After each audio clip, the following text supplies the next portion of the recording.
देवीला अभिषेक कोणता प्रिय आहे? देवीला अभिषेक, त्याचं वर्णन करताना कालिका पुराणामध्ये आलेलं आहे. देवीला सर्वात श्रेष्ठ अभिषेक कोणता प्रिय आहे? सर्वात श्रेष्ठ तर म्हणतात नारळातलं असणारं पाणी आहे ना, नारळातलं पाणी, त्या पाण्याने जर देवीला अभिषेक घातला तर दारिद्र्य, घोर दारिद्र्य ही ती देवी संपूर्ण टाकते. नारळातल्या पाण्याने जर देवीला स्नान घातलं तर एवढं महत्व आहे. भगवान शंकराला अभिषेक प्रिय आहे तो दुधाचा, पण देवीला जो अभिषेक प्रिय आहे तो नारळातील असणाऱ्या जलाचा. पण कोणतं नारळ? परिपक्व झालेलं नारळ बर का, नाहीतर आपण पिण्यासाठी जे नारळ वापरतो ना ते पाणी नाही, परिपक्व नारळ, ते नारळातलं पाणी देवीला अत्यंतिक प्रिय आहे. म्हणून घरातली बाधा संपवायची असेल, अनिष्ट संपवायचं असेल तर त्या असणाऱ्या नारळातल्या जलाने तुम्ही आंब्याचा अभिषेक करा. घोर असणारं दारिद्र्य त्या ठिकाणी संपूर्ण जाईल, एवढी शक्ती आहे.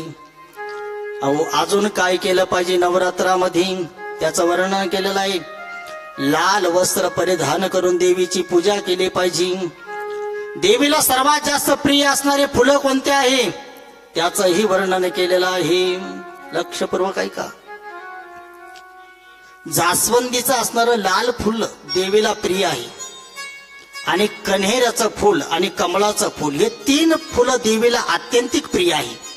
कालिका पुराणामध्ये वर्णन आलेलं आहे. जर तुम्ही हे 3 फुलं नवरात्रामध्ये, कन्हेराच्या फुलाचं वर्णन केलेलं आहे, 1000 फुलं जर नित्य नियमाने देवीला जर वाहिले कन्हेराचे, तर म्हणतात या पृथ्वीवर अशी कोणती वस्तू नाही की ती त्या भक्ताला प्राप्त होणार नाही.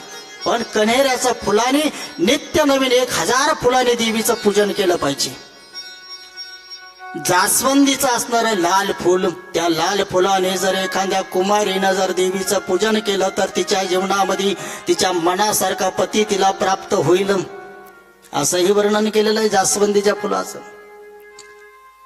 पुढे वर्णन करताना म्हटलेला या नवरात्रामध्ये तुमच्या घरातील अनिष्ट बाधा संपवायची जर असेल तर काली पुराणामध्ये पण वर्णन आलेलं आहे. एक महत्वाची गोष्ट सांगेल तुम्हाला, याच नवरात्रीमध्ये नाही पण चैत्र किंवा अश्विन नवरात्रीमध्ये करा तुम्ही. तुम्हाला सांगतो, नारळ असतं ना, नारळ, अमोलजी महाराज असं नारळ, खोबरं, आणि ते परिपूर्ण असणारं खोबरं आणायचं. 9 खोबरे घरामध्ये आणायचे, ते अशा नारळाचे असणारे, सगट असणारे नारळ 9 आणायचे. आणि आपण हातामध्ये जो दोरा बांधतो ना त्याला कलवा म्हटलं जातं, कलावा. त्या दोऱ्याने ते असणारे, ते सर्व असणाऱ्या खोबरे बांधायचे आणि आपल्या घराच्या मधून दारामध्ये ती असणारी माळ लटकायची, माळ बांधायची घरामध्ये.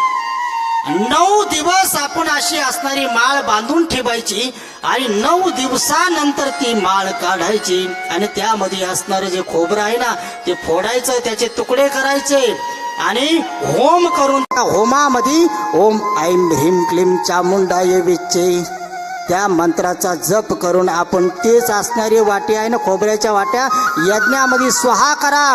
लक्षपूर्वक ऐका, तुमच्या घरामध्ये कधीच अनिष्ट होऊ शकत नाही. घोर दारिद्र्य जरी असलं तरी संपूर्ण जाईल. आपल्यावर कर्ज असेल तर ते कर्ज राहणार नाही. अनेक व्याधींना या ठिकाणी घरामधील असणाऱ्या व्यक्तीचा कधीच या ठिकाणी ऍक्सिडेंट मध्ये या ठिकाणी मृत्यू होणार नाही. खूप काही सांगितलेलं आहे. याच्याही पुढे कालिका पुराणामध्ये वर्णन आलेलं आहे. तुम्ही नवरात्रीमध्ये दररोज मा परंबा जगदंबेला 108 बेलाची पानं व्हायची, त्याचंही वर्णन आलेलं आहे.